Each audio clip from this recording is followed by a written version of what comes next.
मैं जहां पर खड़ा हूं ये संसद भवन परिसर है और हमारे ठीक पीछे जहां तक आपकी नजर जा रही हो आप देखेंगे कि जहां पर वो सुरक्षा कर्मी है वह मकर द्वार है और उसी मकर द्वार पर विपक्ष लगातार धरना प्रदर्शन का काम संसद के मॉनसून सत्र के पहले दिन से लेकर आज तीसरे हफ्ते के आखिरी दिन तक लगातार जारी रख रहा है। जो गहमागहमी का माहौल वहां पर देखा जा सकता है, सिक्योरिटी के लोग वहां तैनात हो रहे हैं। तो ऐसे में कहा जा सकता है कि विपक्ष जो है आज भी पूरी गोलबंदी के साथ मकर द्वार पर इकट्ठा होगा और वहां पर जो उनका पूरे 3 हफ्ते का जो उनका अब तक का धरना प्रदर्शन की जो रवायत उनकी रही है उसको वो आगे बढ़ा सकते हैं।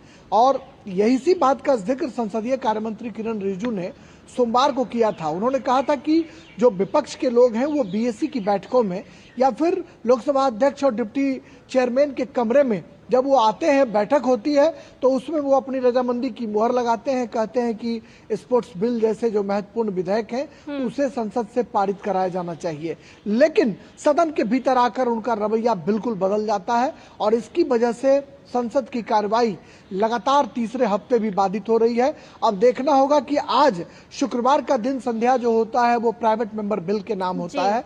लोकसभा और राज्यसभा में भोजन अवकाश के बाद 2:30 बजे से प्राइवेट मेंबर बिल पर चर्चा होती है, जो अत्यंत ही उपयोगी और संसदीय क्षेत्रों के जनता के हितों की हिमायत करने वाला विधेयक होता है, जिसमें जरूरी जो काम होते हैं, विधेयक होते हैं, उसको प्रस्तुत किया जाता है।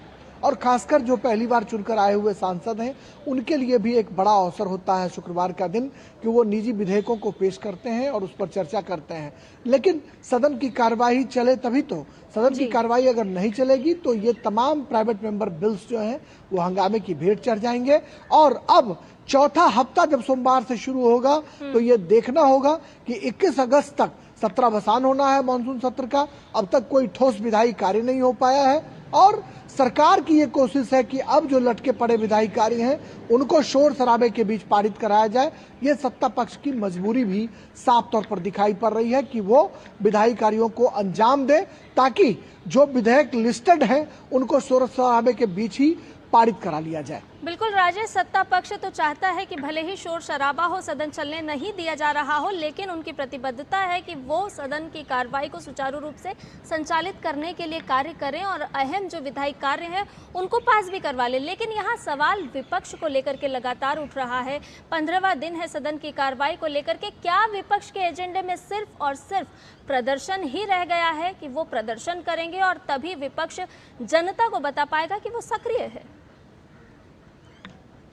आपने पिछले 10 सालों में यह देखा होगा कि नरेंद्र मोदी के नेतृत्व वाली जो सरकार 2014 में बनी उसके 1-2 साल के बाद जो विपक्ष का रवैया शुरू हुआ है वो रवैया तकरीबन वैसा ही बना हुआ है और सदन के भीतर मुद्दों की तलाश में विपक्ष पहले बटा हुआ दिखाई पड़ रहा था। लेकिन एसआईआर का मुद्दा उन्हें बैठे बिठाए एक ऐसा मुद्दा हाथ लग गया है जहां चर्चा होनी नहीं है, क्योंकि चुनाव आयोग संवैधानिक संस्था है। ये सरकार ने साफ कर दिया है कि संवैधानिक संस्थाओं पर सदन के भीतर चर्चा नहीं हो सकती है। लिहाजा विपक्ष के लोग जानबूझकर इस मुद्दे को लपकने की कोशिश में जुटे हुए हैं ताकि चर्चा होगी नहीं और हम अपनी रोटियां जो है वो सेकते रहेंगे और सदन की कार्रवाई को बाधित करते रहेंगे। लेकिन सबसे बड़ा सवाल यह है संध्या कि जब सदन की कार्रवाई स्थगित होती है तो सबसे बड़ा नुकसान किसका होता है? सबसे बड़ा नुकसान विपक्ष का होता है, जो अपने सवाल पूछकर सत्ता पक्ष को कटघरे में खड़ा कर सकता है, सप्लीमेंट्री सवालों के जरिए वो जवाब मांग सकता है और कई बार सरकार के सामने द्वंद्व की स्थिति उत्पन्न कर सकता है। लेकिन जब सदन की कार्रवाई नहीं चलती है तो विपक्ष को नुकसान होता है और सत्ता पक्ष अपने को सेफ चैम्बर में लेकर चलते हैं, सेफ जो है वो उनके लिए स्थिति दिखाई पड़ती है। तो निश्चित तौर पर विपक्ष के लिए एक बड़ा अवसर होता है क्वेश्चन आवर, जीरो आवर, जहां पर वो जनहित से जुड़े हुए मुद्दे उठाते हैं। लेकिन सदन की कार्रवाई चूंकि चल नहीं रही है, लिहाजा ऐसे में प्रश्नकाल और शून्यकाल तो वॉश आउट हो ही रहा है। उन विधेयकों का अस्तित्व और भविष्य भी खतरे में है, अधर में लटका हुआ है, जो मानसून सत्र की प्राथमिकता सूचियों में दिखाई पड़ते हैं। बिल्कुल राजेश, बहुत बहुत धन्यवाद आपको तमाम जानकारी साझा करने के लिए। तो यही वो सवाल बार बार उठ खड़ा हो रहा है कि प्रश्नकाल बेहद ही अहम काल होता है, बेहद ही अहम समय होता है, जिसमें विपक्ष तमाम सवाल सरकार से कर सकता है, लेकिन लगता है कि सदन में सवाल नहीं करने हैं विपक्ष को, बाहर सिर्फ प्रदर्शन और हंगामा ही करना है।